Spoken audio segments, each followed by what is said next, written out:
अब जो प्रश्न यहाँ पर डिस्कस किया गया है, बताया गया है, वो ये है कि जगत पैदा होने का क्रम क्या है, किस प्रकार से, किस क्रम से ये जगत पैदा हुआ। तो उसमें ये बताया गया है, समझाया गया है कि प्रभु में सृष्टि को निर्माण करने का संकल्प उठता है। ये संकल्प होने से जो प्रभु पहले सूक्ष्म रूप में रहते हैं वो अब स्थूल हो जाते हैं, यानी वह सृष्टि कर्ता ब्रह्मा का रूप धारण। ब्रह्मा से पहले, सबसे पहले अन्न पैदा होता है, फिर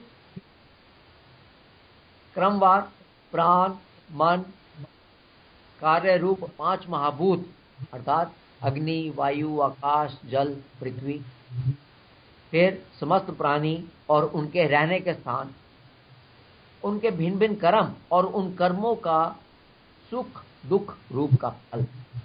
इस प्रकार से ये सारा जगत पैदा होता है। प्रभु सबको भली भांति जानते हैं तथा उनका ज्ञान ही तप है, अर्थात उन्हें साधारण मनुष्य की तरह तप नहीं करना पड़ता। वह सर्वशक्तिमान प्रभु के संकल्प से ही ये जगत अपने आप प्रकट हो जाता है।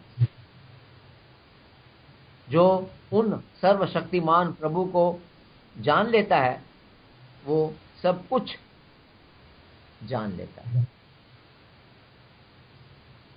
अब दूसरे भाग के अंदर बताया गया है कि जो कर्म हमारे वेदों में बताए गए हैं उन्हें मनुष्य को नियम पूर्वक करते रहना चाहिए। सुस्ती, प्रमाद या भोगों को भोगने में पशुओं की तरह जीवन बिता देना मनुष्य के लिए ठीक नहीं है। जो मनुष्य सकाम कर्मों को ही कल्याण का उपाय समझकर तथा उनसे प्राप्त होने वाले फल को परम सुख मानकर कर्म करते हैं, वह बार बार बुढ़ापे और मरण दुख भोगते हैं। हमारे शास्त्रों में 5 प्रकार के दुख बताए गए। गर्भ का दुख, जब बच्चा गर्भ में होता है दुख। उसके बाद जन्म का दुख, उसके बाद बीमारी का दुख, बुढ़ापे का दुख और फाइनली 5वां मरण का दुख। ये हर किसी को, जो भी प्राणी, जो भी मनुष्य यहाँ पर जन्म लेगा, पृथ्वी पर जन्म लेगा, उसको ये 5 दुख भोगने ही पड़ेंगे।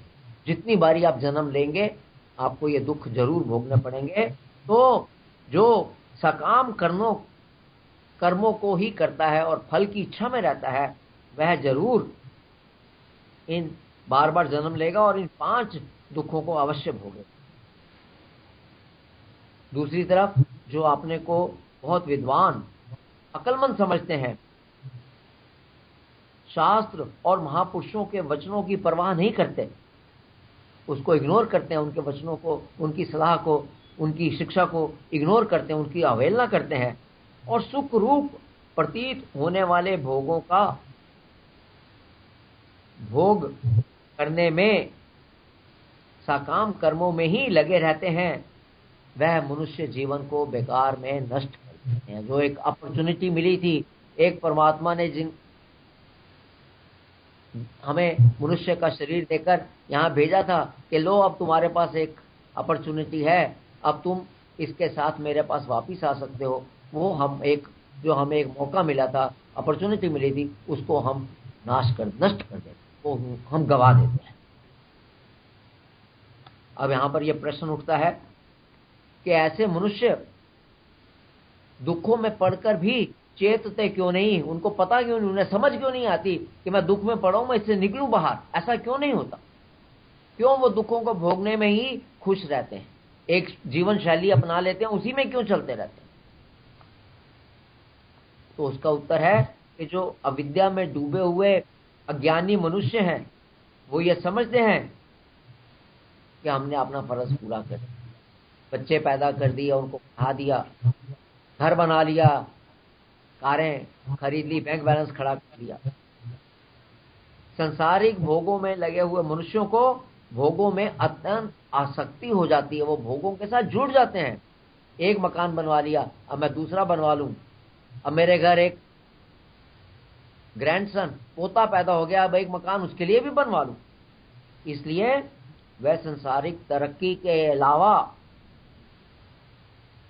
और किसी दूसरे चीज में अपना कल्याण देखते ही नहीं। उनको कल्याण एक ही चीज में नजर आता है कि किस प्रकार संसार में हम तरक्की करें, मान सम्मान पाएं, पैसा इकट्ठा करें, घर परिवार बढ़ाएं। उन्हें इस बात का पता ही नहीं रहता कि आनंद के समुद्र स्वयं परमात्मा ही है तथा मनुष्य उन्हें पा सकता है, उन्हें प्राप्त कर सकता है और वो आनंद प्राप्त कर सकता है। इसलिए वह प्रभु प्राप्ति की चेष्टा ही नहीं करते और दुखी होते रहते हैं।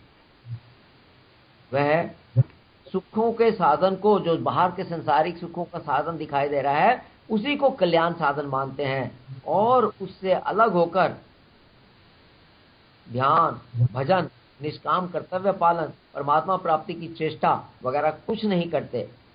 वो इस बारे में सोचते भी नहीं, वो इसको जानते भी नहीं और अंततः वो दुखी होते रहते हैं, दुखी प्राप्त करते हैं।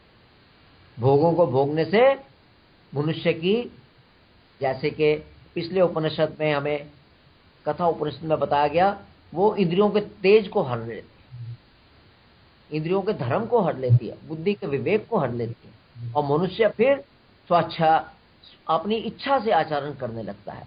शास्त्रों में दिया गया आचरण को भूल जाता है। सुख प्राप्ति के लिए, मान प्राप्ति के लिए वो सब करता है और फिर नीचे गिरता है और दुख प्राप्त करता है।